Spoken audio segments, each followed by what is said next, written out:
Olá pessoal, tudo bem? Essa é a nossa aula.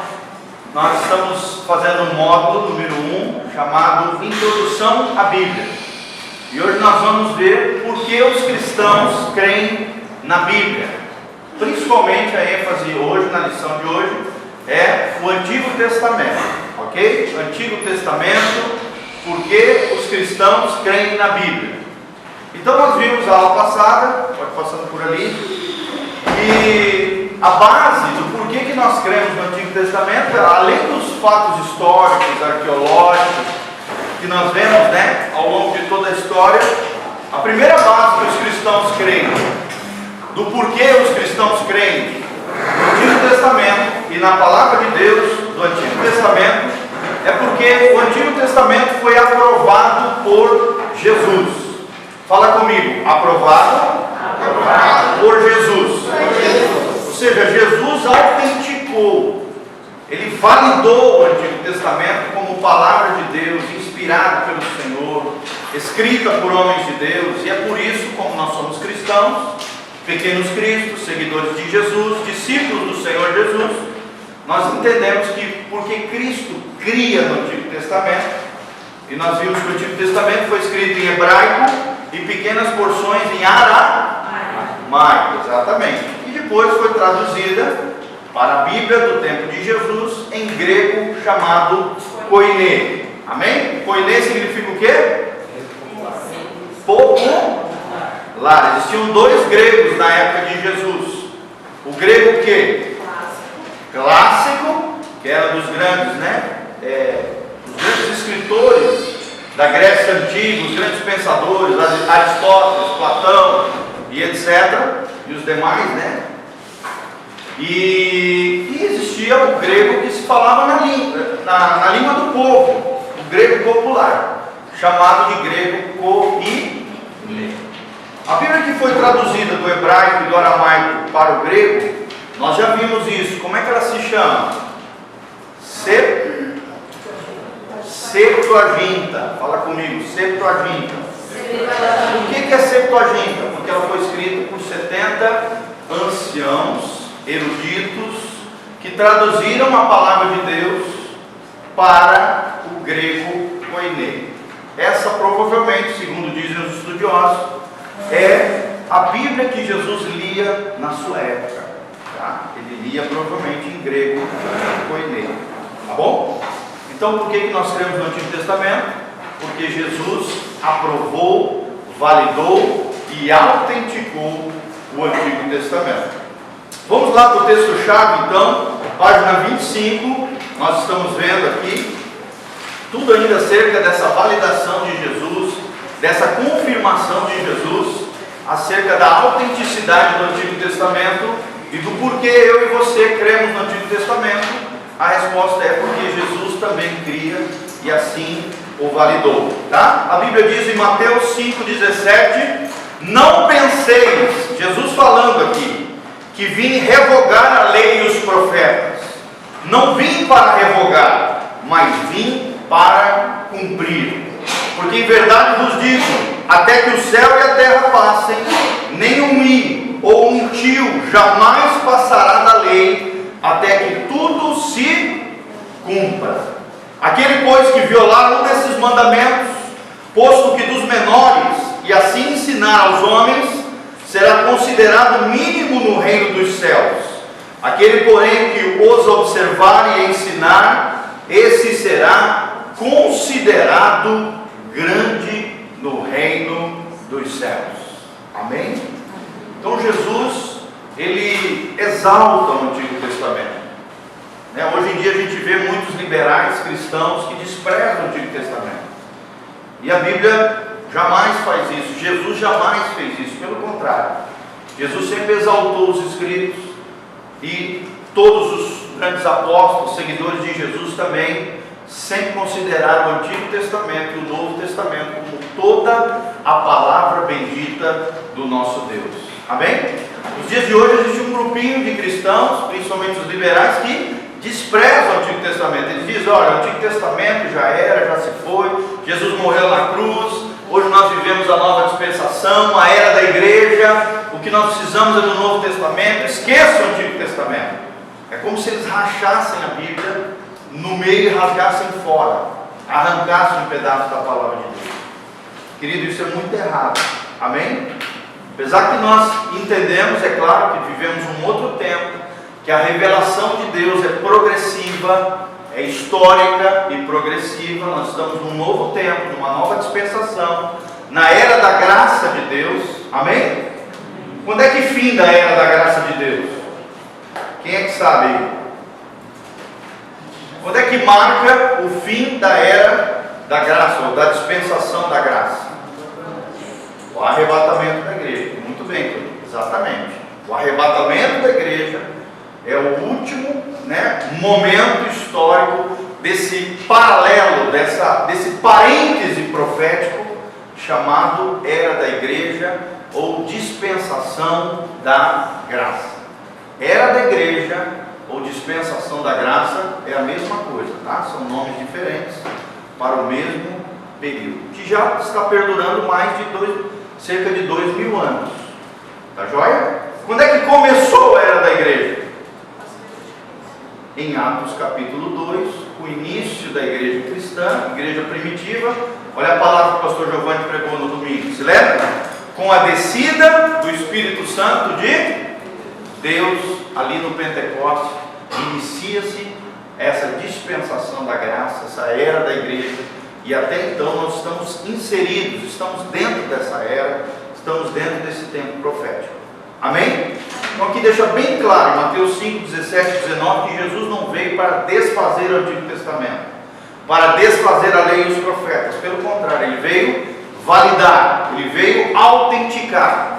Era nisso que ele cria, era isso que ele pregava. Claro que numa dimensão maior, numa intensidade maior. Ele foi o novo Moisés de Deus. Ele foi o profeta que trouxe essa nova dispensação, esse novo tempo.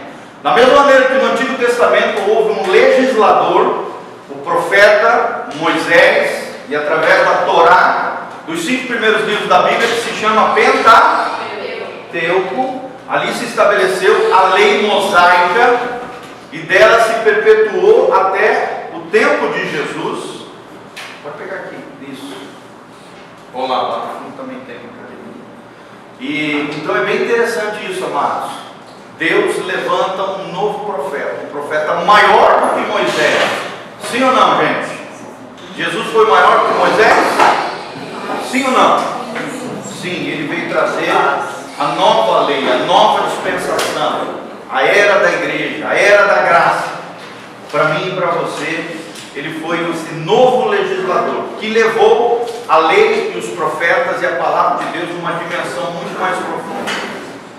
Uma nova consciência à humanidade, um novo tempo, uma nova dimensão profética, histórica, da implantação do reino de Deus no meio de toda a humanidade. Se lembra da pregação de Jesus? O reino de Deus está entre vós. E Jesus veio isso. E o que nós, seguidores de Jesus, temos que fazer é isso: sinalizar o reino de Deus aonde nós estivermos. Amém? Coloca a mãozinha no coração, fala assim comigo: o Senhor me escolheu para trazer e sinalizar o reino de Deus nesta terra. Amém? Quem aqui está dentro do reino de Deus? Quem ama Jesus? Quem tem Jesus como Senhor e Salvador, Rei dos Reis, Senhor dos Senhores, nesse novo tempo, nessa nova dispensação da graça, era da igreja. Tá bom? Então vamos lá. Há outras provas disso em Mateus 5, 17 e 19, Lucas 16, 16 e 17. Pedimos que cada um de nós, venhamos a conferir essas passagens. Nós fizemos isso agora, porque essas passagens demonstram claramente que Cristo referia-se ao Antigo Testamento ou à lei e os profetas. Fala comigo: a lei e os profetas. O Antigo Testamento para um judeu é isso: é a lei a Torá, o Pentateuco, os 5 primeiros livros da Bíblia, os escritos mosaicos, os escritos do grande profeta Moisés, e todos os demais livros do Antigo Testamento são conhecidos como o livro dos profetas. Então, para o judeu, o Antigo Testamento, que para eles é o único testamento, é o único livro, é a única Bíblia deles, amém? Que eles desprezam o Novo Testamento, não são como nós. Para eles, vai de Gênesis até 2 Crônica, lembrando que a Bíblia deles está em ordem diferente da nossa, amém? O judeu entende que o Antigo Testamento para nós, para eles, se resume na lei e nos profetas. Fala comigo, lei e profetas. Esse termo era usado para designar de maneira específica os 39 livros do Antigo Testamento presentes no cânon que usamos hoje. Coloca uma flechinha aí nessa palavra, muito importante. Cânon. O que significa cânon? Alguém sabe? Não. Significa o índice dos livros considerados inspirados pelos judeus, no caso do Antigo Testamento, e o cânon do Novo Testamento pela igreja primitiva, tá? Pelos primeiros apóstolos, tá? Entendeu? Então, cânon significa o índice de livros considerados inspirados por Deus. E aí nós temos dois: o cânon do Antigo Testamento, que quem valida, autentica e autoriza são os próprios judeus, os livros considerados inspirados por Deus. Índice de livros considerados inspirados por Deus. No Novo Testamento foi fechado no ano 320, 300 e pouquinho, não me lembro se 320 ou 340, num concílio chamado Concílio de Nicéia,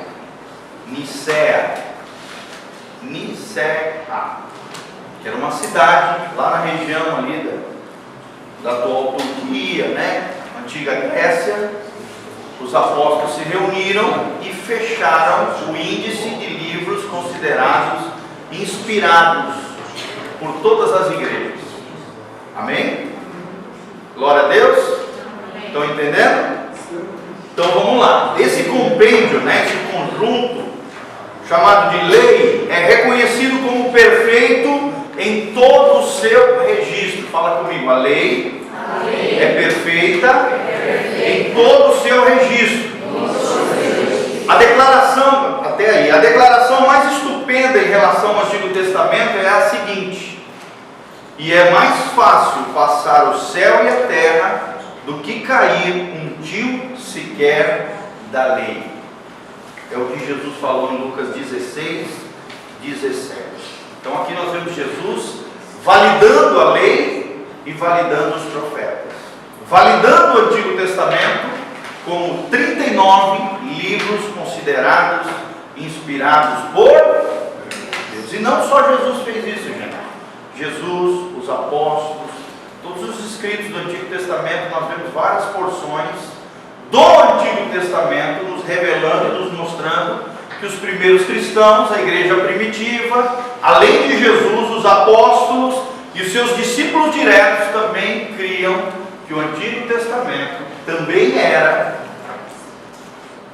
livros inspirados por Deus. Amém? Vocês estão entendendo? Então vamos lá. Mateus foi ainda mais explícito, afirmando que ela é perfeita até a menor letra ou menor traço, conforme diz a NVI, a Nova Versão Internacional. Olha que interessante isso. Até a menor letra ou menor traço é considerado perfeita. É interessante comparar essas passagens com o que Jesus disse a respeito das próprias palavras. Disse ele: passará o céu e a terra, porém as minhas palavras não passarão. Olha que tremendo, gente. Passará os céus e a terra, mas as palavras que Deus revelou aos seus profetas, aos homens que Deus inspirou, cheios do Espírito Santo, debaixo de uma guiança, de uma condução perfeita da parte de Deus. Deus inspirou esses homens, mais de 40 autores, por cerca de 1.400 a 1.500 anos, dizem os especialistas. 40 autores, muitos deles nunca se comunicaram, nunca falaram entre si. E nós vemos na Bíblia uma harmonia perfeita. Nós vemos na Bíblia um começo, meio e fim, um caminho, um trajeto. Deus se revelando ao homem através da pessoa bendita, do Cordeiro de Deus que tiraria o pecado do mundo, e depois o Cordeiro de Deus que tirou o pecado do mundo, centralizado na pessoa de Jesus de Nazaré. Amém? Fala comigo. O centro da palavra de Deus é Jesus Cristo. Por isso ele mesmo disse: passarão os céus e a terra, mas as minhas palavras jamais passarão. E é interessante que esse trecho, esse versículo, está bem incluído ali num trecho escatológico. Um trecho que está falando sobre a volta de Jesus, o princípio de dores, a grande tribulação, o ressurgimento da figueira que iria brotar, que se refere a Israel, as parábolas ali sobre a volta de Jesus. Então nós entendemos, amados, que a palavra de Deus é atemporal. Escreva aí no papelzinho: a palavra de Deus é atemporal, ela é eterna, ela é imutável, atemporal, ou seja, ela está além do tempo, ela não está presa ao tempo cronológico, ela está acima do tempo, para além do tempo, ela não depende, ela não se limita ao tempo cronológico nosso, ela é eterna. Eterna não precisa nem explicar, dura para sempre. Ela é, ao mesmo tempo, perfeita, como nós vimos.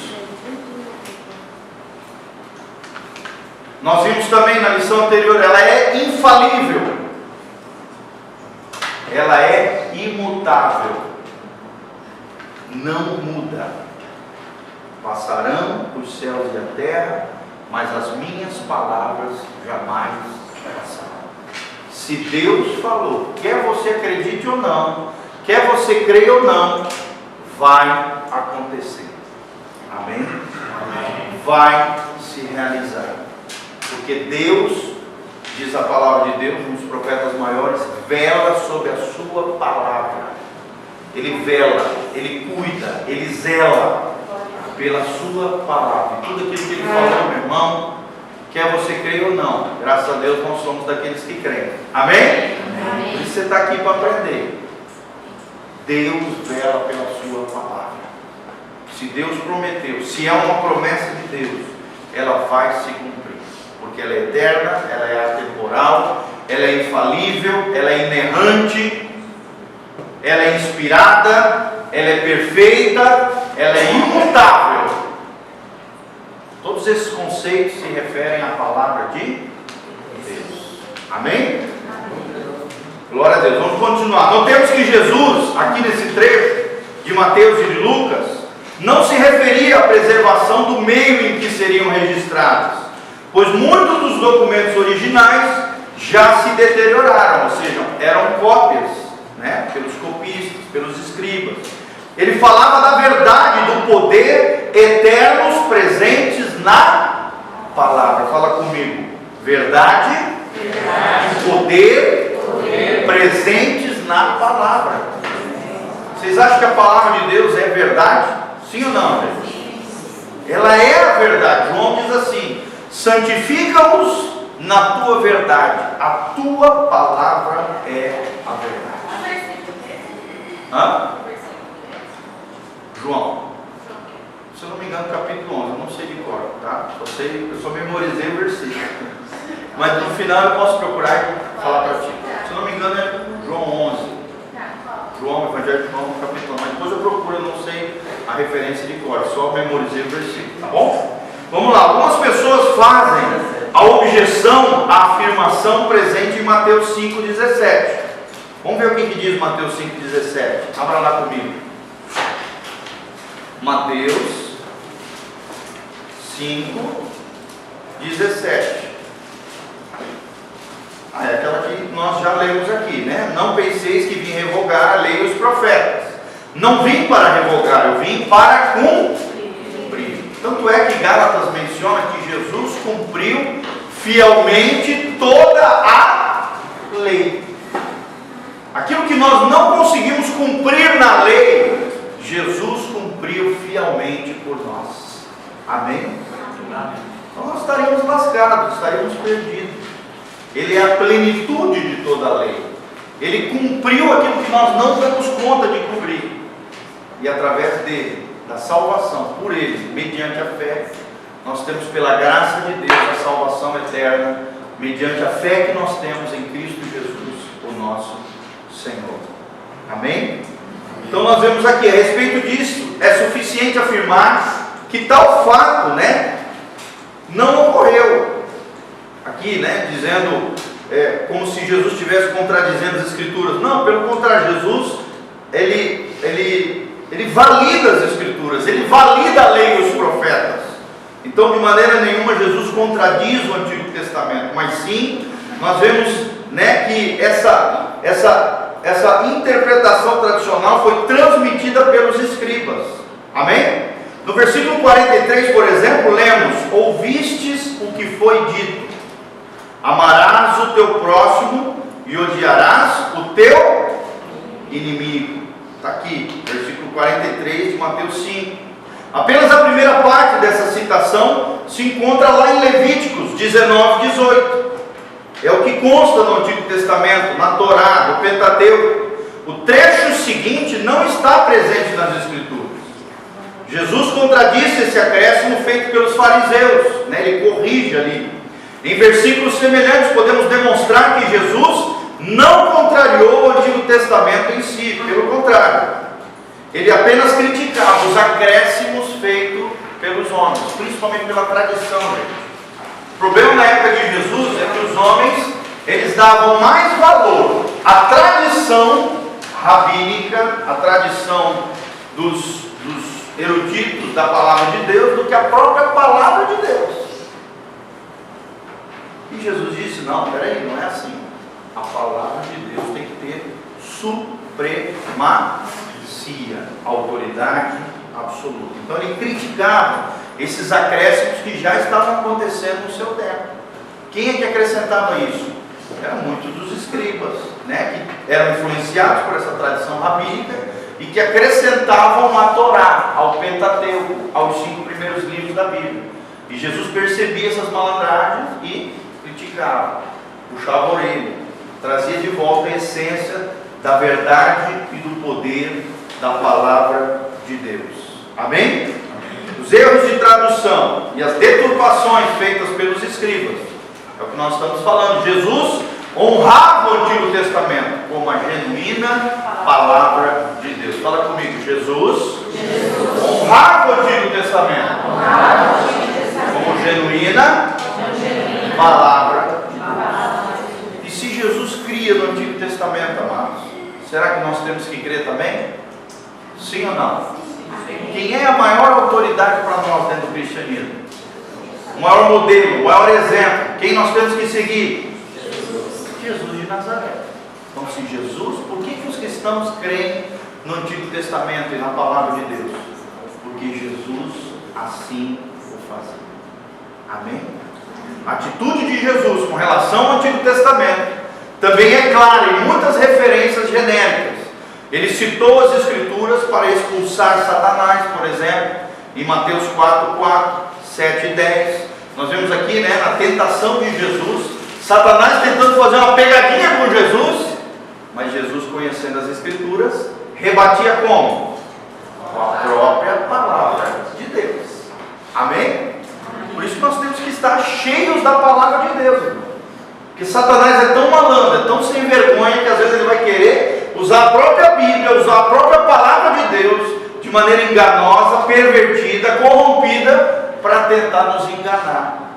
E muitos cristãos caem na malandragem de Satanás. Sim ou não? Por exemplo, tem crente que usa versículo bíblico para justificar as suas falhas, os seus pecados, os seus erros. Sim ou não? Sim ou não? Sim. Você deixar, permitir, você pode cair nessa cilada, gente.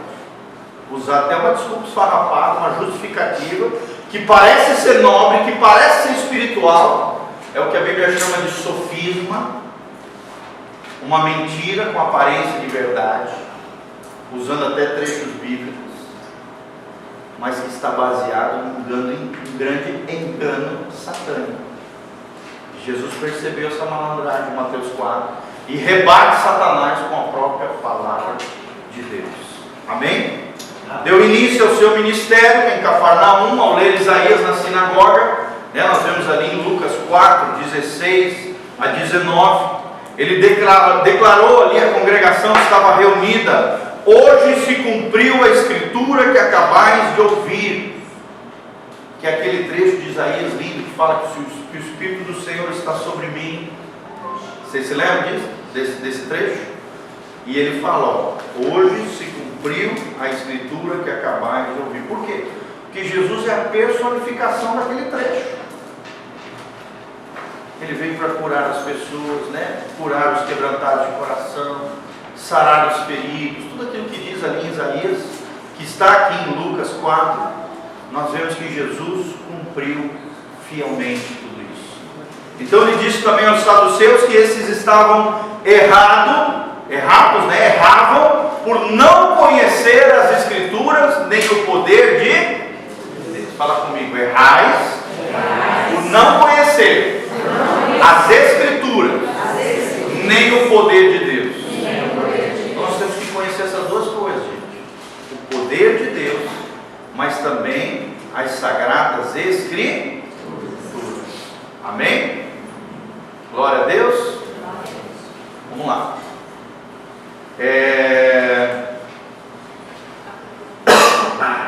Apelou também para o Antigo Testamento com o intuito de justificar as suas ações no sábado, né? Vocês se lembram que todo o tempo os fariseus, os herodianos, os escribas ficavam confrontando Jesus com relação a guardar o sábado, porque Jesus operava muitos milagres quando?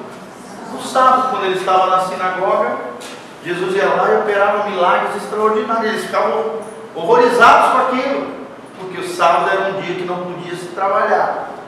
Mas eles não entenderam que o sábado foi feito para o homem, para abençoar o homem. Então por que Jesus não podia abençoar as pessoas com curas, com milagres extraordinários? Jesus até cita uma hora um exemplo, ele fala assim: imagina se vocês virem o cordeirinho de vocês, ou a vaquinha de vocês, precipitando num abismo, ou pisando num buraco, vocês não vão lá resgatá-la? Então por que vocês não deixam curar as pessoas? Vocês estão entendendo? Quer dizer, as pessoas se preocupavam mais com os bichinhos do que com os seres humanos. E aí Jesus o tempo todo confrontando, dando só lapada, né? Só paulada grossa na cabeça desses Zé Manés. Amém? Vamos lá então. Apelou então para o Antigo Testamento para justificar suas ações no sábado. Sua atitude ao expulsar os cambistas no templo, né? Nós vemos ali também, usou um trecho do Antigo Testamento, está lá relatado em Mateus 21, 13, quando ele diz: o zelo da tua casa me consome. É um trecho do Antigo Testamento. Jesus validando o Antigo Testamento. E o fato de ter aceitado o louvor do povo em sua entrada triunfal em Jerusalém, Mateus 21, 16, tudo isso respaldado pelo Antigo Testamento. Tudo isso. Então afirmou também que a ação de Judas havia sido profetizada, lá em Marcos 14, 21, em João 13, 18 também faz essa referência, João 15, 25. Jesus também recusou-se até mesmo a recorrer à ajuda dos anjos, pois do contrário não se cumpririam as Escrituras. Vocês acham que os anjos não estavam à disposição de Jesus, gente? Sim ou não? No começo do ministério dele, quando ele voltou do deserto, a Bíblia diz que os anjos subiam e desciam para servir o Filho do Homem. Imagina que coisa linda. Você tendo uma visão espiritual, vendo os anjos subindo e descendo para servir você. E você sabe